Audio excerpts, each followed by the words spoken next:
Hello friend, you are again welcome in your YouTube channel The Study with Chemistry. Today I will start a new topic from electrochemistry is balance chemical equation.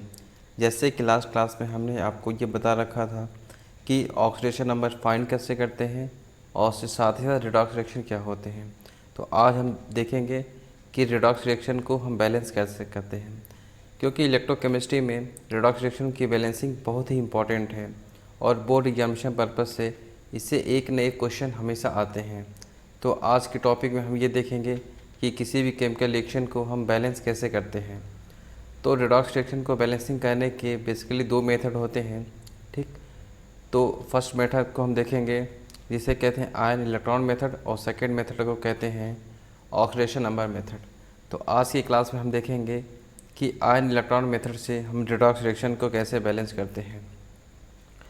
तो इस equation को balance करते समय हम सबसे पहले थोड़ा सा थ्योरेटिकल टर्म को लेते हैं कि ऐसे कौन कौन से स्टेप होते हैं जिनकी हेल्प से हम रिडॉक्स रिएक्शन को बैलेंस करते हैं with the help of ion electron method. Okay, तो इसके कुछ इंपॉर्टेंट स्टेप हैं, पहले इन्हें कंसिडर कर लेते हैं।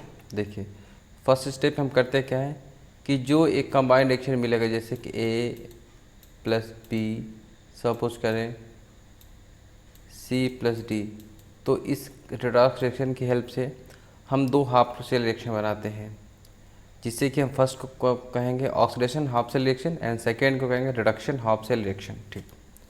ये जो फाइंड करते हैं अभी हम एक न्यूमेरिकल लेंगे तो उसके हेल्प से ये सब कुछ क्लियर हो जाएगा, ठीक। और सेकेंड स्टेप पे हम करेंगे कि ऑक्सीजन और हाइड्रोजन को रिमेनिंग छोड़ के जो हाफ सेल रिएक्शन फाइंड किए, जैसे हम सपोज करें A plus C and B gives D होगा, तो इसे कहेंगे हाफ सेल रिएक्शन। तो इस हाफ सेल रिएक्शन में हम मेन एलिमेंट जो होंगे जैसे कि मेटल या नॉन मेटल, फर्स्टली सबसे पहले उन्हें बैलेंस करते हैं, ठीक। और उसके बाद ऑक्सीजन को बैलेंस करने के लिए वाटर की हेल्प लेंगे और हाइड्रोजन को बैलेंस करने के लिए H+ की हेल्प लेते हैं। ओके, और एक बात और, जैसे कि जो बेसिक मीडियम होते हैं जिस OH- उन्हें रिमूव करने के लिए H+ की हेल्प लेते हैं, ठीक। तो जैसे कि ये सारे पॉइंट्स जो कि आपको यहाँ हमने मेंशन कर रखे हैं, इनकी हेल्प से ये कुछ इंपॉर्टेंट पॉइंट हैं, जब हम रिडॉक्स रिएक्शन को बैलेंस करते हैं तो उन्हें कंसिडर कर लेते हैं, ठीक। और लास्ट की मैं एक समरी बताता हूँ, जैसे कि दोनों इंडिविजुअल रिएक्शनों को हमने बैलेंस किया, जैसे अलजेब्रा में हम दो लीनियर इक्वेशन को बैलेंस करते थे और साथ में कंबाइन कर देते थे, ठीक उसी तरीके से हम रिडॉक्स रिएक्शन में भी दोनों हाफ सेल रिएक्शन को अलग अलग बैलेंस करेंगे और उसके बाद दोनों को कंबाइन कर देंगे, ठीक। और एक इम्पॉर्टेंट पॉइंट ये है कि इस केमिकल रिएक्शन में चार्ज को बैलेंस करने के लिए हम इलेक्ट्रॉन की हेल्प लेते हैं, ठीक। और जो फाइनल आंसर मिलेगा उसमें कहीं भी इलेक्ट्रॉन शो नहीं होना चाहिए। अगर ऐसा हम करते हैं तो इस तरीके से केमिकल रिएक्शन हमारा सही होगा, ठीक। ये तो कुछ थ्योरेटिकल पॉइंट थे। आइए अब हम इन्हें कुछ न्यूमेरिकल पॉइंट ऑफ व्यू से क्लियर कर लेते हैं। तो आइए एग्जाम्पल देखते हैं। तो फर्स्ट एग्जांपल हमने देखा कि किस तरीके से मेंशन है MnO4 minus plus I minus I जो कि यहाँ आयोडीन है two gives Mn2 plus plus I2, ठीक। तो आपने देखा कि ये केमिकल रिएक्शन है, ठीक। ऐसे ही हमने ऑक्सीडेशन नंबर शो करा के देखा कि मैंगनीज का यहाँ +7 है जबकि यहाँ +2 है, तो इस कह सकते हैं कि मैंगनीज के यहाँ पे रिडक्शन हो रहा होगा, क्योंकि रिडक्शन के केस में ऑक्सीडेशन नंबर डिक्रीज होते हैं। तो इनकी हेल्प से हमने यहाँ एक हाफ सेल रिएक्शन बनाया, ठीक। वैसे ही आयोडीन का यहाँ पे देखिए, ये आयोडीन का यहाँ पे -1 है जबकि यहाँ आयोडीन का 0 है, तो ये कह सकते हैं कि यहाँ पे आयोडीन का जो ऑक्सीडेशन नंबर होगा वो इंक्रीज कर रहा है, इसलिए इनका रिडक्शन हो रहा है, सॉरी ऑक्सीडेशन हो रहा है, ठीक। ओके, तो अब हम देखते हैं कि इंडिविजुअली इन्हें हम कैसे सॉल्व करते हैं। ओके, तो हम आपको ये बता दें कि हम इंडिविजुअली फर्स्ट पहले इस रिएक्शन को लेंगे, सेकंड इस रिएक्शन को लेके बैलेंस करेंगे। ओके, तो हम इस तरीके के, जैसे कि पहला रिएक्शन हमारा है कि MnO4 minus two give Mn2 plus. Okay, तो हम आपको ये बता दें जैसे कि थ्योरेटिकल पॉइंट में हमने देखा था कि फर्स्टली हम मेटल को बैलेंस करते हैं। MnO4 यहाँ पे मॉलिक्यूल में देखेंगे कि मैग्नीज 1 यूनिट है जबकि यहाँ भी 1 यूनिट है, तो ये तो ऑटोमेटिक बैलेंस है, इसमें कुछ नहीं करना। बाकी उसके बाद इस साइड देखेंगे कि यहाँ 4 ऑक्सीजन है, तो इसके अपोजिट साइड में हम 4H2O को ऐड कर देंगे। ओके, अब देखा जैसे कि यहाँ 4s2 हो गया तो हाइड्रोजन इधर एक्सेस हो गया, ठीक, लेकिन इस साइड एक भी हाइड्रोजन नहीं है, तो इसके अपोजिट साइड में हम 8s प्लस हमने कर देंगे जिससे हाइड्रोजन बैलेंस हो जाए। अब सबसे मेन इंपॉर्टेंट स्टेप आता है चार्ज को बैलेंस करना, ठीक। चार्ज को बैलेंस करने के लिए हम कुछ अपने ट्रिक्स यूज़ करते हैं, जैसे कि सपोज कर अभी हम चार्ज को आपको दिखलाते हैं। जैसे यहाँ पे -1 +8 है, तो इस तरीके से इस साइड में हम देखेंगे कि +7 चार्ज है, जबकि इस साइड में केवल +2 चार्ज है, यानी कि इस साइड में +5 चार्जेस की शॉर्टेज है, यानी कि दोनों तरफ चार्ज भी इक्वल होना चाहिए। तो चार्ज को इक्वल करने के लिए हम इलेक्ट्रॉन की हेल्प लेंगे। तो यहाँ एक इम्पॉर्टेंट पॉइंट क्या है कि अगर किसी साइड में इलेक्ट्रॉन की शॉर्टेज करनी है, जैसे कि अगर इधर पॉजिटिव चार्ज हमें और गेन करना है, तो उतने इलेक्ट्रॉनों को हम यहाँ से लूज़ करेंगे, और लूज़ करने के लिए हम इलेक्ट्रॉनों के पॉजिटिव साइन को यूज़ करेंगे, जैसे कि प्लस। जैसे कि हम जानते हैं कि अगर कोई सोडियम एलिमेंट है, यहाँ से हमें पॉजिटिव चार्ज लाना है तो इस इलेक्ट्रॉन को लूज़ करना पड़ता है। तो इसी कंसेप्ट को हम यूज़ करेंगे, जितने इलेक्ट्रॉनों को हम लूज़ करेंगे उतने पॉजिटिव चार्ज हमारे ऊपर आएंगे। तो वैसे हमें 5 पॉजिटिव चार्ज चाहिए थे, तो हमने 5 इलेक्ट्रॉनों को यहाँ से लूज़ किया। इस तरीके से ये देखिए कि ये इक्वेशन बैलेंस हो गया, ठीक। इसे हमने नाम दे दिया इक्वेशन 3rd, ओके। ऐसे ही हम नेक्स्ट इक्वेशन को लिए I- जो कि आयोडीन माइनस है, 2 गिव्स I2। तो फर्स्टली देखा कि आयोडीन इसमें बैलेंस नहीं है, तो आयोडीन को बैलेंस करने के लिए हमने इसके प्रोडक्ट साइड में 2 से मल्टीप्लाई कर दिया, तो नया इक्वेशन बन गया 2I गिव्स I2। इस तरीके से हम देखेंगे ये इसमें एलिमेंट तो इक्वल है लेकिन चार्ज इक्वल नहीं है। अब चार्ज इक्वल करने के लिए हम क्या करेंगे, जैसे कि इस साइड देखेंगे 2 नेगेटिव चार्ज है, जबकि इधर कुछ भी चार्ज नहीं था, ठीक है। तो इधर चार्ज नेगेटिव करने के लिए हम करेंगे क्या, 2 इलेक्ट्रॉनों को गेन कर लेंगे। जैसे कि हमने देखा कि Cl है, Cl पे जब 1 इलेक्ट्रॉन क्लोरीन गेन करता है तो इस तरीके से हम इस पर एक नेगेटिव चार्ज आता है, ठीक। जबकि ये पॉजिटिव चार्ज इस तरफ था, अगर इस तरह साइड लाएंगे तो ये नेगेटिव चार्ज कंसीडर हो जाएगा, ठीक। तो हम इसे कह सकते हैं कि Cl2 गिव्स Cl -1 इलेक्ट्रॉन, ठीक। तो इस तरीके से हमने देखा कि किसी एलिमेंट पे नेगेटिव चार्ज लाने के लिए हम उतने ही इलेक्ट्रॉनों को यहाँ से रिड्यूस करते, गेन करते हैं, ठीक। तो यहाँ पे माइनस साइन ये इंडिकेट करेगा कि हम इलेक्ट्रॉनों को गेन कर रहे हैं, और प्लस साइन ये इंडिकेट करेगा कि इलेक्ट्रॉनों को लूज़ कर रहे हैं, ठीक। ये कुछ बेसिक कंसेप्ट है। तो इस तरीके से हमने 2 इलेक्ट्रॉन किया। अब हमें एक ऐसे मल्टीपल से मल्टीप्लाई करना होता है जिससे कि दोनों इलेक्ट्रॉन इक्वल हो जाए। इस वाले इक्वेशन में देखेंगे यहाँ 5 इलेक्ट्रॉन है, जबकि यहाँ 2 इलेक्ट्रॉन है। अगर इक्वेशन 3rd में हम 2 से मल्टीप्लाई कर दें और इक्वेशन 5 से मल्टीप्लाई करके ऐड कर देते हैं, जैसे कि हमने यहाँ पे किया है, ठीक है। तो फाइनल जो आंसर होगा इसमें देखेंगे कि ये इलेक्ट्रॉन कैंसिल हो जाए, क्योंकि यहाँ 5 10 प्लस 10 इलेक्ट्रॉन है, जबकि यहाँ -10 इलेक्ट्रॉन है। तो इस तरीके से ये जो बनेगा हमारा फाइनल आंसर बनेगा। तो हम कह सकते हैं कि ये जो फाइनल आंसर होगा ये this is the fully correct answer for the balancing redox reaction, okay. तो इस तरीके से हमारा करेक्ट आंसर हो जाएगा, ठीक। तो ये प्रोसेस थे रिडॉक्स रिएक्शन को बैलेंस करने के लिए, ओके। आइए नेक्स्ट पॉइंट देखते हैं। जैसा कि नेक्स्ट हमने एक और एग्जांपल लिया है, इसे भी हम बैलेंस करेंगे। तो इसे बैलेंस करने के लिए पहले की तरह ही हम इसके 2 हाफ से रिएक्शन बनाएंगे, ठीक। जैसे क्रोमियम का ऑक्सीडेशन हम निकालेंगे +6 होगा, और यहाँ +3, तो +6 से +3 जा रहा है, यानी कि इसका रिडक्शन हो रहा है, देखिए। तो ये जो +6 या +3 आ रहा है, ये जो ऑक्सीडेशन नंबर हमने निकाला है, ये इसकी वीडियो हमने एक बना रखी है कि ऑक्सीडेशन नंबर को फाइंड कैसे करते हैं। अगर जिन किसी को भी डाउट हो वह उस वीडियो को देख लें, ठीक। वैसे ही इसका रिडक्शन लिखा हमने Cr2O7 2- गिव्स Cr3+, ओके। वैसे ही देखा यहाँ पर सल्फ़र का जो ऑक्सीडेशन नंबर है +4 से जा रहा है +6 में, यानी कि इसका ऑक्सीडेशन हो रहा है, ठीक, ओके। तो हमने 2 हाफ से रिएक्शन बनाए, ओके। अब हम ये देखेंगे कि हाफ से रिएक्शनों को कैसे बैलेंस करते हैं। पहले की तरह दोनों को इंडिविजुअली बैलेंस करेंगे, लास्ट में फाइनली कंबाइन कर देंगे, ओके। जैसे कि फर्स्ट केमिकल रिएक्शन देखा Cr2O7 2- gives Cr3+, first equation, ठीक। इसमें देखा कि जो क्रोमियम है हमारा यहाँ 2 यूनिट पे है, जबकि 1 है, तो इस साइड में 2 से मल्टीप्लाई करेंगे तो ये फॉर्मेट बन गया है, ठीक। देखिए अब देखा कि इधर 7 ऑक्सीजन है जबकि इधर एक भी ऑक्सीजन नहीं है, तो इसके अपोजिट साइड इधर 7H2 हमने ऐड कर दिया। ओके, जो जो हम करेंगे उसको हम स्टेटमेंट के बाद यहाँ मेंशन करते जाएंगे। ओके, थर्ड स्टेप देखा कि जैसे ही हमने यहाँ 7H2 किया, इसके अपोजिट साइड में हाइड्रोजन की शॉर्टेज हो गई थी, तो 14H2 यानी कि 7 2 14 जो होते हैं बेसिकली इतने हाइड्रोजन हम इसके अपोजिट साइड में बैलेंस करेंगे। जैसे ये देखिए बैलेंस किया हमने, तो अब इक्वेशन इस फॉर्मेट में हो गया। लेकिन इक्वेशन तो बैलेंस हो गया, लेकिन इस इक्वेशन में एक शॉर्टेज है जो कि चार्ज की। चार्ज का शॉर्टेज को कंप्लीट करने के लिए हमने पहले ही बताया था कि हम इलेक्ट्रॉन खेप लेंगे। हमने ये कहा था कि इलेक्ट्रॉनों को अगर पॉजिटिव चार्ज लाना है तो इलेक्ट्रॉनों को हम लूज़ करेंगे, लूज़ करने के लिए पॉजिटिव साइन यूज़ करेंगे। ठीक, यानी कि पॉजिटिव साइन ये इंडिकेट करेगा कि इलेक्ट्रॉन लूज़ होंगे।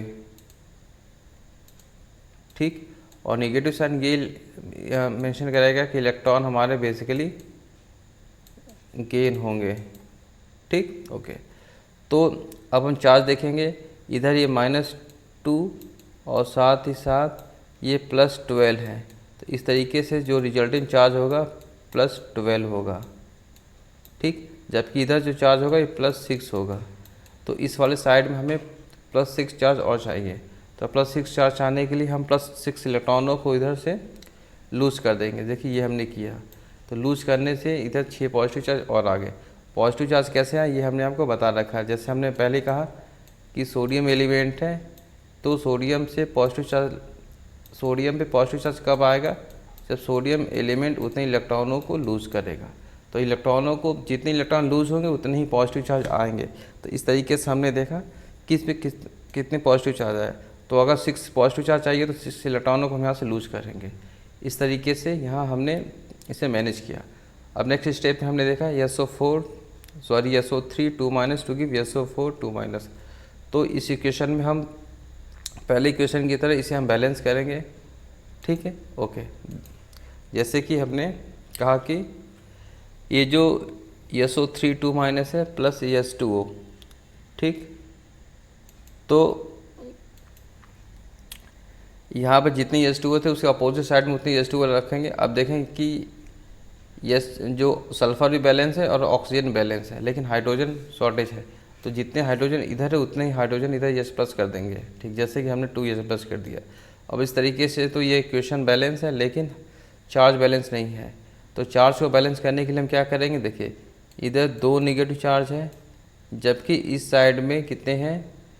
0 चार्ज है। ठीक, तो यानी कि या तो हम इधर से 2 नेगेटिव चार्ज से रिड्यूस कर दें, या तो 2 नेगेटिव चार्ज इधर पे ले आएँ। अब 2 नेगेटिव चार्ज लाने के लिए हम करेंगे क्या? इधर से इलेक्ट्रॉनों को हम गेन कर लेंगे, और गेन करने के लिए हम नेगेटिव साइन यूज़ करते हैं। तो हम कर लेंगे क्या? इधर 2 इलेक्ट्रॉन नेगेटिव, देखो जैसे हमने यहाँ किया है। ठीक, इस तरीके से हमने देखा कि जो इक्वेशन 4th इस तरीके से बन गया और 3rd इक्वेशन था। तो दोनों को एक कॉमन मल्टीप्लाई नंबर से मल्टीप्लाई करेंगे। जैसे कि इसमें रेशियो है 2:6 का, यानी कि 1:3 का। तो हमने ये बैलेंस किया, इसे करके हमने इक्वेशन को ऐड कर दिया। ऐड करेंगे तो हम ये देखेंगे कि जैसे जैसे जो कॉमन पॉइंट होंगे वो कट जाएंगे। जैसे इलेक्ट्रॉन पहले ही कट गए, क्योंकि +6 इलेक्ट्रॉन -6 इलेक्ट्रॉन जब ऐड करेंगे कट जाएंगे। ये प्रोडक्ट वाले एक साइड ऐड होंगे जो कि इधर की तरफ हैं, और ये इधर की तरफ ऐड हो जाएंगे। यानी कि रिएक्टेंट वाले साइड एक तरफ ऐड हो गए और प्रोडक्ट वाले साइड एक तरफ ऐड हो गए। ये ऐड करने का रूल होता है। ठीक, तो और इसमें हम ये देखेंगे कि जैसे कि 3H2O था और इधर था 7H2O, तो 3H2O से ये H2O यहाँ ये कैंसिल हो जाएगा, तो यहाँ बचेगा 4H2O, क्योंकि एक ही चीज़ किसी इक्वेशन में 2 बार नहीं होनी चाहिए। ओके, तो हम ये कह सकते हैं कि इस तरीके से ये जो होगा हमारा स्टेप, ये फाइनल आंसर होगा। देखिए कौन कौन से स्टेप कॉमन थे, इधर ही हाइड्रोजन थे, इधर भी H+ थे। तो यहाँ मैनेज होके क्या बच गया कि हमारे बेसिकली 8H+ आ गए, और 3H2O यहाँ थे, जबकि 7H2 यहाँ थे। तो ये बन गया इधर क्या, यहाँ पे ये 4H2। तो इस तरीके से कोई भी टर्म 2 बार रिपीट नहीं होगा। ओके, तो इस तरीके से ये इक्वेशन बैलेंस हो गए। हम एक और इक्वेशन को देखते हैं तब तक। ओके, तो जैसे कि इक्वेशन 3rd है, तो इस इक्वेशन 3rd में हम एक इम्पॉर्टेंट पॉइंट बताना चाहते हैं। जैसे कि अगर किसी इक्वेशन में कह दिया कि बेसिक मीडियम है, तो वहाँ हाइड्रोजन को हम OH माइनस से बैलेंस करेंगे, ठीक है। तो बेसिक मीडियम जैसे इक्वेशन में कभी गिवन कर दिया या कोई कंडीशन लगा दिया तो वहाँ करेंगे। जैसे एग्जांपल लिया हमने, ये जो रिडॉक्स रिएक्शन है डिसप्रोपोर्शनल रिडॉक्स रिएक्शन है। इसमें खास बात क्या होती है, एक ही एलिमेंट का ऑक्सीडेशन होता है और एक ही का रिडक्शन होता है। जैसे कि फास्फोरस में हम ऑक्सीडेशन नंबर देखेंगे, यहाँ 0 है, जबकि यहाँ पे 3 है, यहाँ पे +1 है। तो इसके अकॉर्डिंग यहाँ पे इसका ऑक्सीडेशन हो रहा है और जबकि इसके अकॉर्डिंग यहाँ पे इसका रिडक्शन हो रहा होगा, ठीक। तो यहाँ पे इसका रिडक्शन हो रहा है जबकि यहाँ पे इसका ऑक्सीडेशन हो रहा है, ओके। तो अब हमने यहाँ देख लिया कि P4 to give PS3 reduction reaction and P4 to give H2PO2 oxidation reaction. इस तरीके से हमने इसको यहाँ बैलेंस करेंगे, ओके।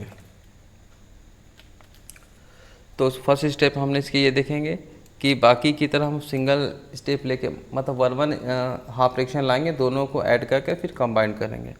फर्स्ट स्टेप हमने देखा कि यहाँ P4 है जबकि यहाँ PS3 है, तो फास्फोरस यहाँ डिसबैलेंस है, तो इस साइड में हम 4 फास्फोरस से मैनेज करने के लिए यहाँ 4 से मल्टीप्लाई कर देंगे। देखिए जैसे ये मल्टीप्लाई हमने किया, अब फास्फोरस मैनेज हो गया।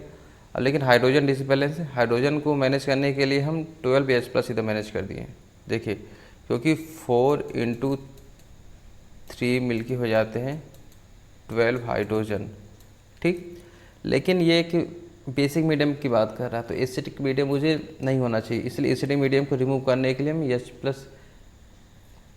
को OH- से रिमूव करेंगे। अब हम ऐसा ही क्यों कर रहे हैं, क्योंकि इसका एक रीजन है। जैसे कि देखिए H+ और OH- मिल के क्या बन जाते हैं हमारे बेसिकली H2O। तो जितने H+ OH वाले हैं लास्ट में सारे H2O का फॉर्मेशन कर जाएंगे, ओके। देखिए जैसे कि इधर 12H+ था, तो इसके दोनों साइड हम 12OH- और 12OH- को ऐड कर देंगे, तो ये सारा मिलके बन जाएगा क्या 12H2O, ये देखिए, और इधर ये रह जाएगा। अब इधर हम इलेक्ट्रॉनों को मैनेज करने के लिए यानी कि चार्ज को मैनेज करने के लिए हम वही इलेक्ट्रॉनों का हेल्प लेंगे। जैसे कि इस साइड देखेंगे कि 12 नेगेटिव चार्ज थे, ठीक। अब इधर नेगेटिव चार्ज थे तो इधर कोई भी चार्ज नहीं था, तो हम करेंगे क्या इधर की हम उतने पॉजिटिव चार्ज ले आ देंगे। पॉजिटिव चार्ज लाने के लिए हम इलेक्ट्रॉनों को यहाँ से लूज करेंगे, जैसे कि हम पहले की तरह। तो +12 नेगेटिव -12 करेंगे तो सारे वैल्यू एक कर के 0 हो जाएंगे, ठीक, ओके। तो इस तरीके से हमने ये देखा। अब हम देखेंगे ऐसे ही नेक्स्ट स्टेप में, तो P4 + 4H2PO2-, तो इधर 8 ऑक्सीजन है जबकि इधर एक भी ऑक्सीजन नहीं, तो इधर हम 8H2 कर देंगे, ठीक। और ऐसे ही जैसे ऑक्सीजन बैलेंस हुआ उसके बाद तुरंत हाइड्रोजन बैलेंस करेंगे। हाइड्रोजन बैलेंस करने के लिए साइड में हमें 8H+ को ले लेंगे, ओके, ठीक। तो इस तरीके से हमने देखा कि हमने ऑक्सीजन और हाइड्रोजन को बैलेंस कर दिया। अब हम बैलेंस करेंगे साथ ही साथ इसके चार्ज को, ठीक। चार्ज को बैलेंस करने के लिए हम करेंगे क्या, ठीक। तो हम ये देखते हैं कि P4H2O + OH- to give 4H2O2 PO2- plus 8H+ plus 8 OH-। देखिए ये सारे मिलके बनेंगे क्या 8H2O बन जाएंगे, यानी कि H2O फॉर्मेशन करेंगे, 8H2O बन गया, ओके, इस तरीके से, ठीक। अब 8H2O बने तो जैसे कि यहाँ चार्ज थोड़ा सा डिसबैलेंस हो गया होगा, चार्ज को डिसबैलेंस करने के लिए अब हम क्या करेंगे, ठीक कैसे हो गए, देखो यहाँ पे हमारे 8- है जबकि यहाँ पे हमारे 4- है, ठीक। अब यहाँ 4- लाने के लिए क्या करेंगे हम 4 इलेक्ट्रॉनों को और गेन कर लेंगे, ठीक। तो 4 इलेक्ट्रॉनों को गेन करने के लिए हम नेगेटिव चार्ज यूज़ करेंगे, तो 4 देखिए 4 नेगेटिव और -4 नेगेटिव मिलके हो जाएंगे -8, ठीक। तो इस तरीके से यहाँ पे हम -8 चार्ज ये कंसीडर हो गए, ओके। तो अब हम ऐसे ही दोनों को फिर जैसे दोनों इक्वेशन आ गए, एक ये इक्वेशन आ गया, मैं थोड़ा साफ कर देता हूँ, एक इक्वेशन ये आ गया हमारे, जो फाइनल इक्वेशन आया, थर्ड इक्वेशन ये था। दोनों में कॉमन क्या है 12 यहाँ इलेक्ट्रॉन है, यहाँ 4 इलेक्ट्रॉन है, तो इस वाली इक्वेशन में हम 3 से मल्टीप्लाई कर दें और इस वाली इक्वेशन में 1 से मल्टीप्लाई करके दोनों को ऐड कर देते हैं। तो ऐड करते हैं तो देखते हैं कि यहाँ भी 12 इलेक्ट्रॉन, ये 12 इलेक्ट्रॉन कैसे कैंसिल हो जाएंगे, और साथ ही साथ फिर पहले की तरह रिएक्टेंट वाले साइड 1 तरफ ऐड हो जाएंगे और प्रोडक्ट वाले वन साइड है, यानी कि ये वाले साइड सारे इधर ऐड कर देंगे और ये वाले सारे जो होंगे हम इसको प्रोडक्ट के साइड ऐड कर देंगे। देखेंगे कि इधर 36H2 है जबकि इधर 24H2 है, तो ये कट के आ जाएगा 12H2O, और इधर ये 24OH माइनस है जबकि इधर 12OH माइनस है, तो ये भी कट के आ जाएंगे 12OH माइनस। तो इस तरीके से जो हमारा फाइनल आंसर बनेगा वो ये बनेगा। ठीक, तो this is the final answer. तो इस तरीके से हमने देखा कि किसी भी केमिकल रेडॉक्स रिएक्शन को हम कैसे बैलेंस करते हैं। ठीक, आने वाली क्लासों में हम ये देखेंगे कि ऑक्सीडेशन नंबर से हम इक्वेशन को कैसे बैलेंस करते हैं। तब तक के लिए थैंक यू वेरी मच।